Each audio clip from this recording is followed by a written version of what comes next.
Laboratory में gym एक shark के दिमाग से निकाला गया प्रोटीन टेस्ट कर रहा है। सब इसे देख रहे हैं। नतीजा मुस्बत आ रहा है। कामयाबी हाथ में है। रसल मुतासिर होता है। तभी अचानक शार्क जाग उठती है बगैर किसी वार्निंग के। झपट कर जिम का पूरा बाजू एक ही झटके में गायब हो जाता है। खून पानी में फैलता है। चीखें गूंजती हैं। अफरा तफरी मच जाती है। जिम बेहोश होने लगता है। खून बह रहा है। हेलीकॉप्टर बुलाया जाता है। तूफान है बाहर, लेकिन जिम को बचाना है। टावर ऑपरेटर ब्रेंडा कर्न्स अपने स्टेशन से राब्ता करती है। हेलीकॉप्टर खतरनाक मौसम में उड़कर आता है। बारिश तेज हुआ, लहरें। जिम को स्ट्रेचर पर लिटाकर केबल से उठाया जा रहा है। हेलीकॉप्टर के रोटर्स की आवाज है। केबल खंच रही है। जिम ऊपर जा रहा है, लेकिन किस्मत जालिम है। केबल जाम हो जाती है। जिम हवा में लटका हुआ है। नीचे पानी है। शार्क का पिंजरा है। फिर केबल टूटती है। जिम नीचे गिरता है, सीधा शार्क के पिंजरे में। वो बड़ी शार्क सबसे बड़ी स्ट्रेचर को मुंह में पकड़ती है और फिर वो करती है जो कोई जानवर नहीं करता। वो स्ट्रेचर को केबल से खींचती है जानबूझकर और पूरा हेलीकॉप्टर टावर से जा टकराता है।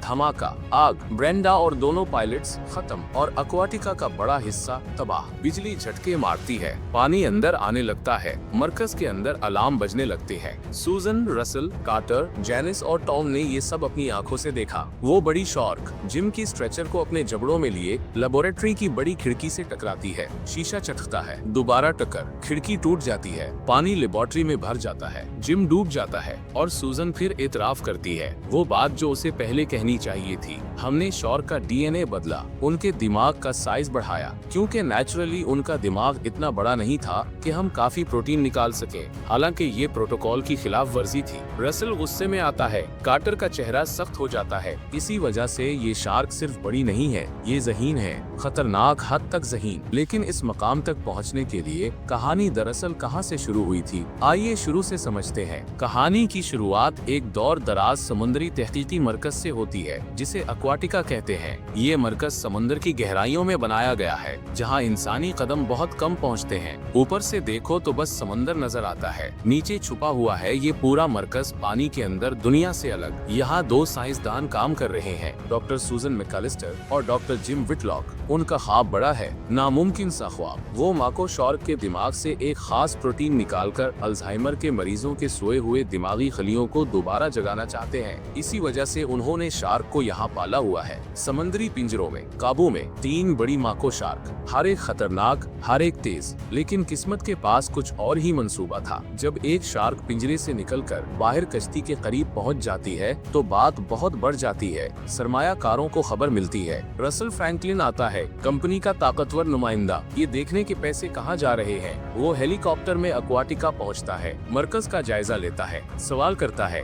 सूजन उसे समझाने की कोशिश करती है। वो अपनी रिसर्च दिखाती है। कार्टर ब्लेक, शार्क का माहिर और रैंगलर भी साथ है, खामोश लेकिन सब कुछ देखता हुआ। जैनिस हिगिंस, मरीन बायोलॉजिस्ट है। और फिर वो लम्हा आता है जो सब बदल देता है। बावर्ची खाने में पानी भर रहा है, सामान तीर रहा है, बिजली चटकती है, अंधेरा है। पीचर, मरकज का बावर्ची, एक शार्क से बचते बचते अवन में छुप जाता है। अवन का दरवाजा बंद कर लेता है, सांस रोके हुए है। वो देखता है कि उसका प्यारा तोता, जो हमेशा उसके साथ रहता था, शार्क के जबड़ों में चला जाता है। गम, गुस्सा, अकेलापन। लेकिन प्रीचर टूटता नहीं। शार्क अवन तोड़ने की कोशिश करती है और उस खींचा तानी में गैस वाल्व खुल जाती है। गैस लीक होती है। बावर्ची खाने में गैस भरने लगती है। प्रीचर अवन से निकलने का मौका देखता है। शार्क जरा पीछे जाती है और वो छलांग लगाकर अपना लाइटर जलाता है। धमाका, एक शार्क कम। अब सब वेट पोर्च पर पहुंचते हैं, बचाव की उम्मीद लिए। वहाँ एक सबमर्सिबल है, वो छोटी सी जीरे आब कश्ती जो उन्हें सतह तक पहुंचा सकती थी, लेकिन वो तबाह हो चुकी है, टूटी हुई, बेकार, रास्ता बंद। रसल आगे आता है। वो तकरीर करता है, ग्रुप को मुत्तहिद रखने की कोशिश में। उसकी आवाज पुरातमाद है। वो कहता है कि वो सब मिलकर यहाँ से निकलेंगे, घबराने की जरूरत नहीं, ठंडे दिमाग से सोचना होगा। तभी अचानक वो बड़ी शार्क पानी से उछलती है,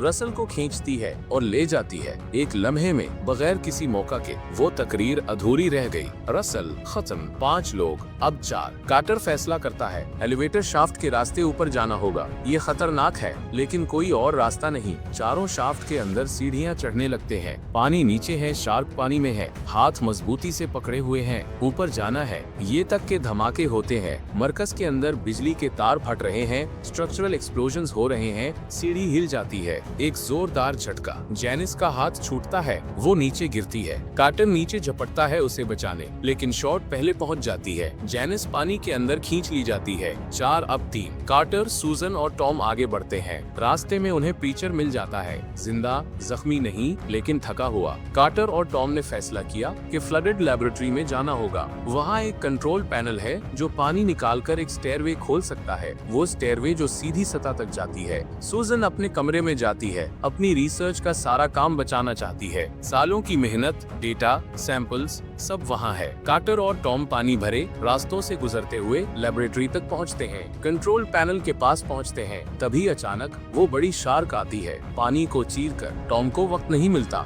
शार्क इसे पकड़ती है और कंट्रोल पैनल को भी नुकसान पहुंचाती है। इक्विपमेंट तबाह हो जाती है। कार्टर बमुश्किल बचता है, दीवार से चिमटकर, सांस रोककर, थाम, खत्म। और सूजन के कमरे में एक और शार्क घुस आई है। सूजन फंसी हुई है, दरवाजा बंद है, पानी भर रहा है, शार्क करीब आ रही है। वो भाग नहीं सकती, लेकिन सूजन हार नहीं मानती। कमरे में एक पावर केबल है, सूजन इसे उठाती है। शार्क करीब आती है और सूजन केबल पानी में डाल देती है। करंट, शार्क मरती है, लेकिन पूरी रिसर्च भी बर्बाद हो जाती है। वो सब जो सालों में जमा किया, डेटा, नोट्स, सैंपल्स, सब पानी और बिजली की नजर। सूजन का चेहरा खाली, सुनसान। इसे अभी नहीं मालूम था कि ये सब कुछ उसकी अपनी गलती का नतीजा था और उसका एहसास उसे अंदर से खा रहा है। कार्टर, सूजन और प्रीचर तीनों अब इकट्ठे हैं। मरकज डूब रहा है, पानी हर तरफ है, रास्ते बंद हैं। आखिरकार तीनों डिकम्प्रेशन चेंबर तक पहुंचते हैं। ये वो जगह है जहां से वो पानी के अंदर से सतह तक तीर कर जा सकते हैं, ऑक्सीजन टैंक्स के साथ। लेकिन अभी एक शार्क बाकी है, वो बड़ी, वो ज़हीन, वो खतरनाक। और कार्टर को अचानक समझ आती है वो हकीकत जो सबसे खौफनाक है। ये शार्क इन्हें सिर्फ मारना नहीं चाहती थी, ये इनको इस्तेमाल कर रही थी। हर बार जब कोई मरा, मरकज का एक हिस्सा तबाह हुआ। हर बार जब ग्रुप किसी नई जगह गया, वहाँ फ्लड हुई।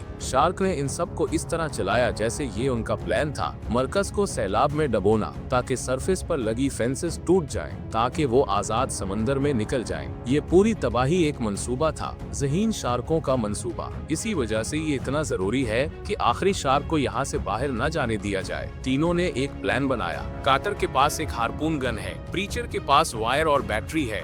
अगर हार्पून शार्क में पेवस्त हो जाए और वायर बैटरी से जोड़ दी जाए तो इलेक्ट्रिक करंट शार्क के अंदर मौजूद एक्सप्लोसिव चार्ज को एक्टिवेट कर देगा। धमाका, शार्क के खत्म। लेकिन सूजन खामोश हो गई है। वो कार्टर और प्रीचर को प्लान समझाते देख रही है और अंदर ही अंदर वो फैसला कर चुकी है, ये सब इसकी वजह से हुआ। उसने डीएनए बदला, उसने प्रोटोकॉल तोड़ा, जिम मरा, जेनिस मरी, टॉम मरा, रसल मरा, सब इसकी गलती की वजह से। वो कुछ कहे बगैर अपना हाथ काटती है। खून, वो पानी में उतरती है बगैर किसी को बताए। शार्क को अट्रैक्ट करना है खून से, ताकि कार्टर को सही मौका मिले। शार्क इसके खून की तरफ आती है। सूजन को बाहर निकलने का वक्त नहीं मिलता। कार्टर दौड़ता है, चीख कर पुकारता है, पानी में झपटता है, लेकिन शार्क सूजन को ले जाती है। सतह पर सिर्फ खून का धब्बा रह जाता है। कार्टर रुक जाता है, उसकी आंखों में वो दर्द है जो अल्फाज में नहीं आता। लेकिन ये खत्म नहीं हुआ। शार्क बाहर जाने वाली है, फेंस तक पहुंचने वाली है। कार्टर टूटता नहीं, वो पानी में कूदता है और शार्क के डोर्सल फिन से चिमट जाता है। शार्क की पीठ पर सवार पानी के अंदर प्रीचर ऊपर से हार्पून चलाता है, लेकिन हार्पून सिर्फ शार्क में नहीं लगी,